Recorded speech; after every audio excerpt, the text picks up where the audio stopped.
Dalam sistem hukum Indonesia, aturan tidak berdiri dari satu sumber saja. Di video ini kita akan membahas 5 sumber hukum utama secara runtut supaya pengertian, fungsi, ciri, dan contohnya lebih mudah dipahami. Kita akan mulai dari undang-undang, lalu bergerak ke kebiasaan, jurisprudensi, traktat, dan doktrin. Di akhir kita bandingkan semuanya agar terlihat bagaimana kelimanya saling melengkapi dalam praktik hukum. Dengan begitu, Anda tidak hanya menghafal istilahnya, tetapi juga memahami kapan setiap sumber hukum berperan dalam kehidupan bernegara dan penegakan hukum. Undang-undang adalah sumber hukum tertulis yang dibentuk oleh lembaga yang berwenang menurut tata negara. Karena dirumuskan secara resmi, undang-undang menjadi rujukan utama dalam mengatur hak, kewajiban, dan larangan. Di Indonesia, pembentukan undang-undang melibatkan lembaga negara seperti DPR bersama Presiden sesuai prosedur yang telah ditetapkan. Dari proses inilah lahir aturan yang memiliki kedudukan formal dalam sistem hukum nasional. Fungsi utamanya adalah memberi kepastian hukum. Masyarakat, aparat penegak hukum, dan lembaga negara membutuhkan aturan yang jelas agar keputusan tidak bergantung pada tafsir yang berubah-ubah. Ciri penting undang-undang adalah sifatnya tertulis, sistematis, berlaku umum, dan mengikat. Karena itu, pelanggaran terhadap undang-undang dapat diikuti sanksi yang tegas sesuai ketentuan yang berlaku. Agar berlaku, undang-undang harus dibentuk oleh lembaga yang berwenang, mengikuti prosedur pembentukan, dan diundangkan secara resmi. Tanpa itu, sebuah aturan tidak memiliki kekuatan sebagai undang-undang. Karena kedudukannya paling utama di antara sumber hukum yang kita bahas, undang-undang sering menjadi dasar pertama yang dicari ketika hakim, advokat, atau masyarakat menghadapi persoalan hukum.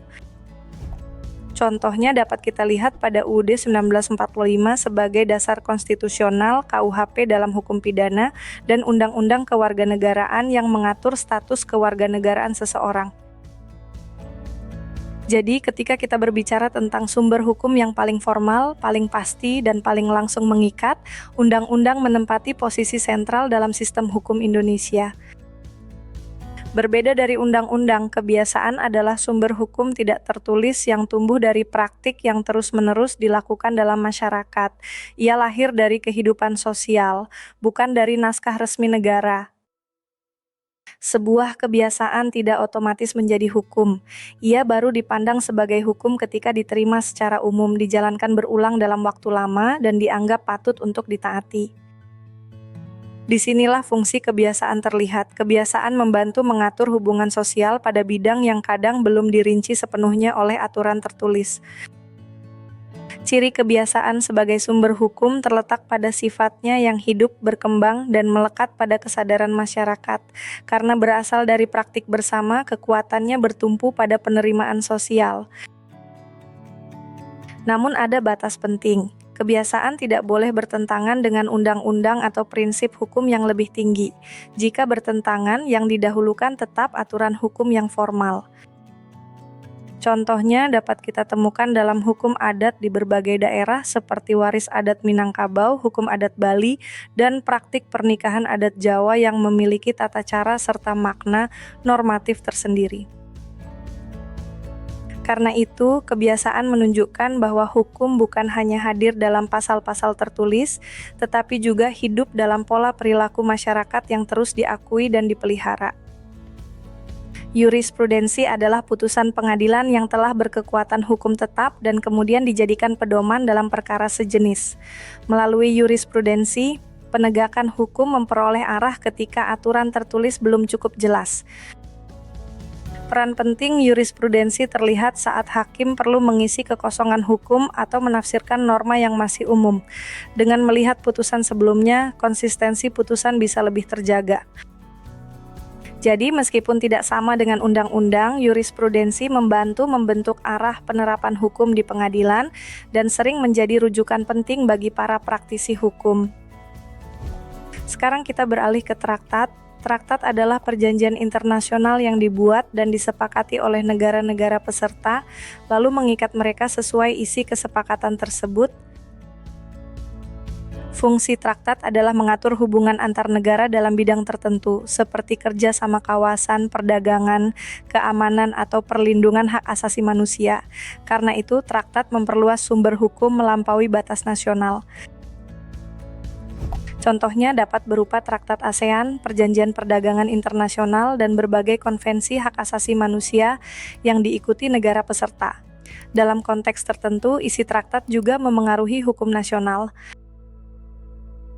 Kalau jurisprudensi lahir dari putusan hakim, traktat lahir dari kesepakatan antar negara.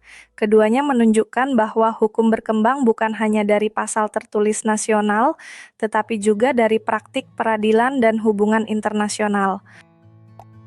Doktrin adalah pendapat, ajaran, atau pemikiran para ahli hukum yang digunakan untuk menjelaskan suatu persoalan hukum.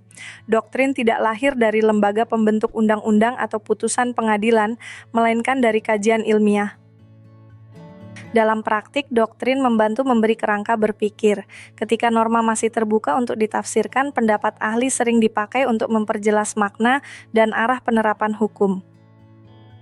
Karena itu, fungsi doktrin sangat penting dalam perkembangan ilmu hukum. Ia mendorong perdebatan akademik, pembaruan konsep, dan pemahaman yang lebih sistematis terhadap aturan yang ada.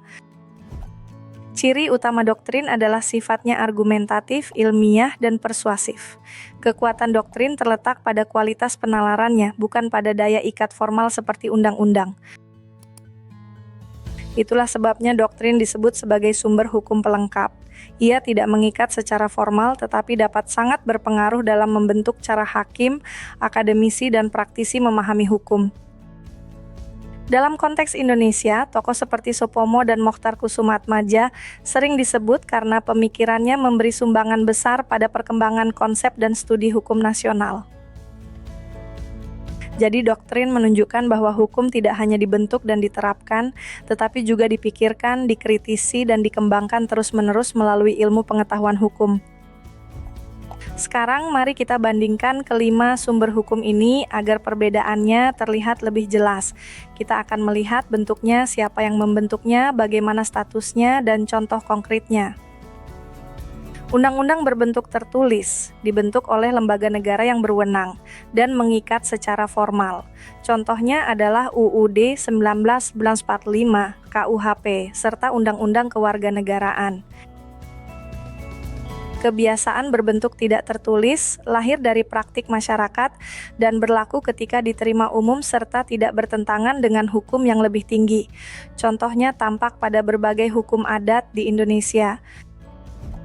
Jurisprudensi berasal dari putusan pengadilan yang telah berkekuatan hukum tetap. Statusnya bukan undang-undang, tetapi sangat penting sebagai pedoman untuk perkara sejenis dan penafsiran hukum. Traktat berbentuk perjanjian internasional antar negara. Ia mengikat negara peserta sesuai kesepakatannya, dan contohnya dapat berupa Traktat ASEAN, Perjanjian Perdagangan, atau Konvensi Hak Asasi Manusia. Doktrin berasal dari pemikiran para ahli hukum. Ia tidak mengikat secara formal tetapi berperan kuat dalam menjelaskan konsep, memberi tafsir, dan mendorong perkembangan ilmu hukum. Kalau kita lihat hubungan antar sumber hukum, undang-undang tetap menjadi dasar utama. Kebiasaan dan jurisprudensi membantu saat aturan tertulis perlu diterapkan pada kenyataan yang beragam. Di sisi lain, traktat memperkuat dimensi internasional, sementara doktrin memperjelas pemahaman teoritis. Dengan begitu, sistem hukum tidak hanya pasti, tetapi juga lentur, berkembang, dan dapat menjawab kebutuhan zaman. Inilah yang membuat kelima sumber hukum itu tidak berdiri sendiri. Masing-masing memiliki tempat, dan bersama-sama mereka membentuk kerangka hukum Indonesia yang lebih utuh. Sekarang kita sudah melihat bahwa sumber hukum di Indonesia tidak hanya berasal dari undang-undang, tetapi juga dari kebiasaan, jurisprudensi, traktat, dan doktrin. Masing-masing punya fungsi, ciri, dan kekuatan yang berbeda. Dengan memahami kelimanya secara menyeluruh, Anda bisa membaca persoalan hukum dengan lebih lengkap, baik dari sisi aturan, praktik, putusan, kerjasama internasional, maupun pemikiran para ahli. Itulah dasar penting untuk mempelajari hukum Indonesia secara lebih matang dan kritis. Teruskan dengan menelah contoh-contoh konkretnya agar konsep ini benar-benar melekat.